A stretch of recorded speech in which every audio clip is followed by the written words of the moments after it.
जय गुरु जी। जो भी नई संगत गुरु जी महाराज से जुड़ रही है तो गुरु जी के बारे में जानने की इच्छा होती है। और कई ऐसी संगत के मुझे मैसेज भी आते हैं कि आप हमें गुरु जी के बारे में बताइए, हम नए हैं, हमें नहीं पता है।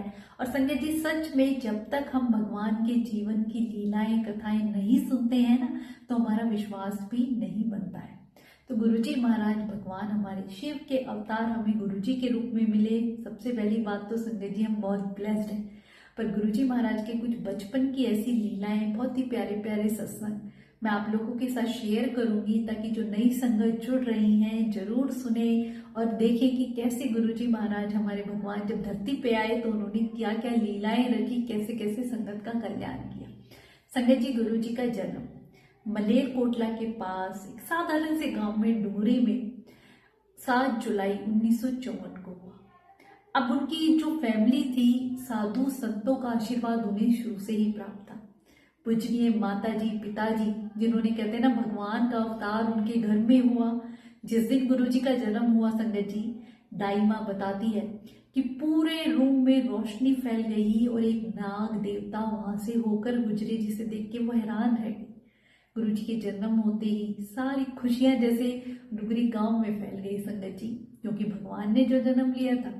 उसके बाद संगत जी, अब जैसे होता है ना कि बच्चे का जन्म हुआ है, उसकी जन्म पत्री हम कुंडलियां दिखाएं, तो माता पिता ने उनकी कुंडली दिखाई। तो जो भी जोशी देखते हैरान रहते कि ये तो आपके बेटे नहीं है, जगत के बेटे हैं और संगत का कल्याण करने यहाँ आए हैं। और शुरू से ही गुरुजी महाराज छोटी सी उम्र में ही ध्यान लगाया करते। जैसे नॉर्मल बच्चे संगत जी पॉटी सुसु ये सब करते, गुरुजी जो भी मतलब अगर टॉयलेट भी करते तो उसमें भी फ्रेगनेंस आया करती। ना उन्होंने कभी बिस्तर गीला किया, ना कपड़े गंदे किए। माता पिता देख के हैरान रह जाते। कुछ बड़े हुए तो बाहर जाके खेतों में जाके समाधि लगा लिया करते, कई कई घंटे समाधि में बैठे रहते थे। और अपने दोस्तों के साथ जो उनकी लीलाएं न संगत जी, एक बार उनके कई सारे दोस्त उनके तालाब के पास ले गए कि हम तैरेंगे और आपको भी तैरना है, और उन्हें पानी में धक्का दे दिया और गुरुजी महाराज पानी में से ऊपर ही चल के आ गए। सारे दोस्त हैरान रह गए। तो ये गुरुजी की लीलाएं जो अपरंपार है। बचपन से ही मतलब उनका स्वभाव इतना दयालु, जैसे माता उन्हें आटा पीसने के लिए गेहूं देती तो गेहूं पिसवा के सारे गरीबों में वही बांट दिया करते। अब वो भगवान है संगत जी, सब जाना करते, एक ही समय में कई जगह प्रकट हो जाया करते। एक बार तो कितना ट्रकों से भरा हुआ संगत को अपने घर ले आए, रात को उन्हें वहीं रखा, अपनी माता से उनके लिए खाना बनवाया। माँ ने जो चटाइयाँ अपने हाथ से बनाई हुई थी बुन के, वो उन्हें दे दी और फिर सुबह उन्हें भेज दिया। अब उनके घर वाले परेशान हो गए, शिकायत लगाने लगे कि तुमने ये क्या किया, इतने सारे लोगों को घर में ठहरने दिया ये। तो गुरुजी कहते, आपको पता है माता, इनका एक्सीडेंट होने वाला था और इनमें से कोई नहीं बचने वाला था, पर वो वक्त टल जाए इसलिए मैं इन्हें यहाँ ले आया और मैंने इन्हें अगले दिन भेजा है। संगत जी, वो भगवान, उनकी लीला वही जान सकते हैं। फिर आगे उन्होंने अपनी पढ़ाई जैसे शुरू करी, कॉलेज में जाते, स्कूल में जाते, तो एक ही समय में घर पे मौजूद होते और स्कूल या कॉलेज में भी होते। कभी तो टीचर को क्लास में सबसे आगे बैठे दिखाई देते, कभी पीछे दिखाई देते, कभी पेन में फूंक मार के इंक भर दिया करते। ऐसी ऐसी लीलाएं संगत जी। एक बार उनका दोस्त उन्हें लेने के लिए आया स्कूटर पे कि चलो कॉलेज चलते हैं, तो वो बोले नहीं तुम जाओ, मैं अपने आप आ जाऊंगा। तो दोस्त कॉलेज पहुंचा, उससे पहले गुरुजी वहां मिले।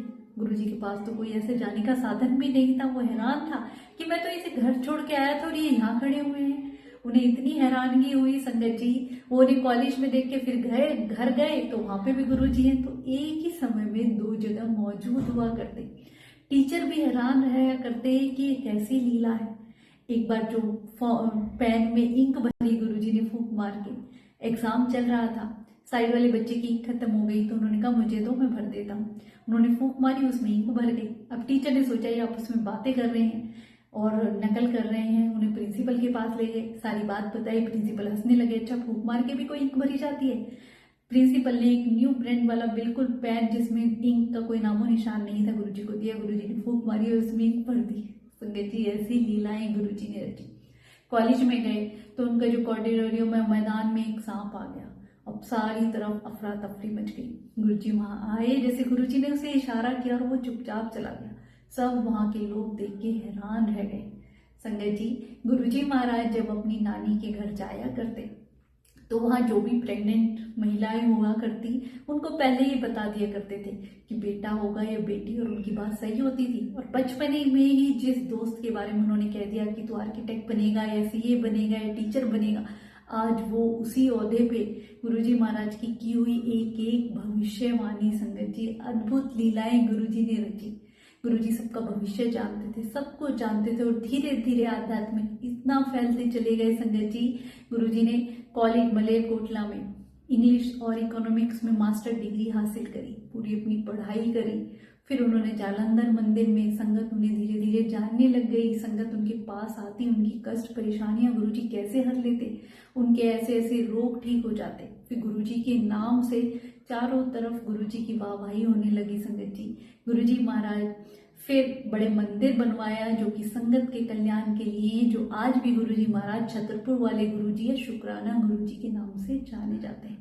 और गुरुजी का बड़ा मंदिर गुरुजी यूं ही नहीं कह के गए हैं, गुरुजी कह के गए हैं ये मैं अपनी संगत वास्ते बना के जा रहा हूँ।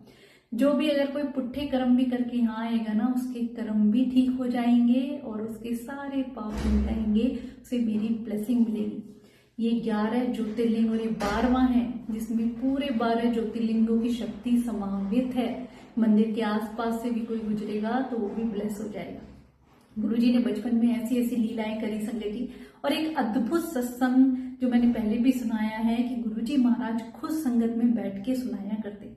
गुरुजी एक बार किसी काम से कहीं आ रहे थे, रास्ते में ही, तो वहाँ क्या देखते हैं कि कुछ लोग एक छोटे से बच्चे को सफेद कपड़े में लेके जा रहे हैं, राम राम सत्य कहते हुए। गुरुजी को समझते देर नहीं लगती और अपने सेवादार से कहते हैं कि इनको बोलो, इनके जो पिता है बच्चे के, उन मेरे से मिलेंगे।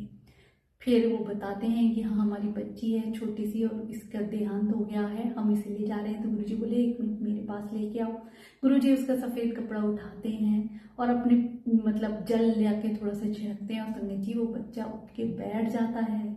और आज भी जब गुरुजी महाराज फिजिकल फॉर्म में थे तब वो लड़की जिसकी शादी भी हो गई थी गुरुजी महाराज से आशीर्वाद लेने आई कि गुरुजी जब आपने मुझे जन्म दिया, मतलब जीवन दान जो दूसरा दिया, वरना उस दिन उसकी मौत हो गई थी संगत जी। वहाँ जितनी भी संगत थी सब हैरान थी कि गुरुजी महाराज हमारे भगवान महाशिव जो धरती पे आए और अपने वक्त में भी कितनी संगत का कल्याण किया करते थे संगत जी।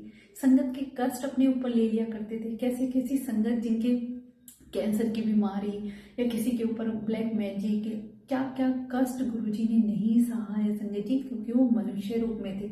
और मनुष्य चूल्हे में जो जो कष्ट हम लोग फील करते हैं वही गुरुजी ने भी सहा। पर गुरुजी की कुछ अद्भुत लीलाएं और मैं आप लोगों के साथ शेयर करूंगी कि जैसे गुरुजी महाराज जमीन पे चलते ही नहीं थे। बहुत सी संगत ने देखा है हमेशा जमीन से थोड़ा ऊपर चलते थे और बड़ी तेजी से चलते थे।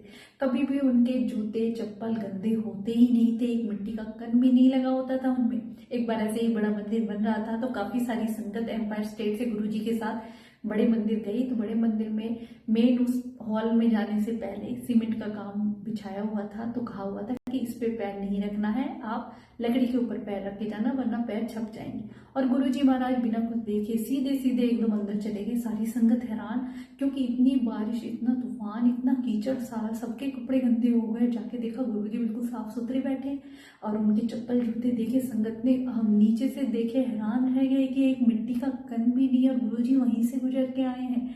वो कहीं अपनी व्हाइट शर्ट पे वो गुरुजी के शूज को रगड़ते, अपना वहम दूर करते कि ऐसे कैसे हो सकता है। तो भगवान है, उनकी लीलाएं अपरंपार है संगत जी। गुरुजी महाराज के अद्भुत ऐसे प्यारे सत्संग जिनसे हमें पता चलता है कि भगवान महाशिव कैसे धरती पे आए और हम सबका कल्याण आज भी कर रहे हैं। क्यों लाखों करोड़ों लोग जुड़ रहे हैं संगत जी। आपको पता है जैसे गुरु नानक जी, साईं बाबा, ये सब भगवानों के जाने के बाद ही संगत इन्हें पहचान पाई और उसके बाद जुड़ी।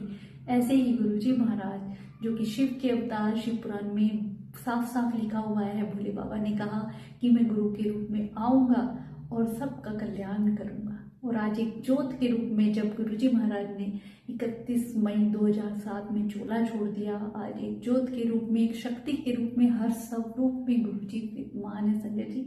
कई संगत के मन में आता है ना कि गुरुजी ने चोला क्यों छोड़ दिया।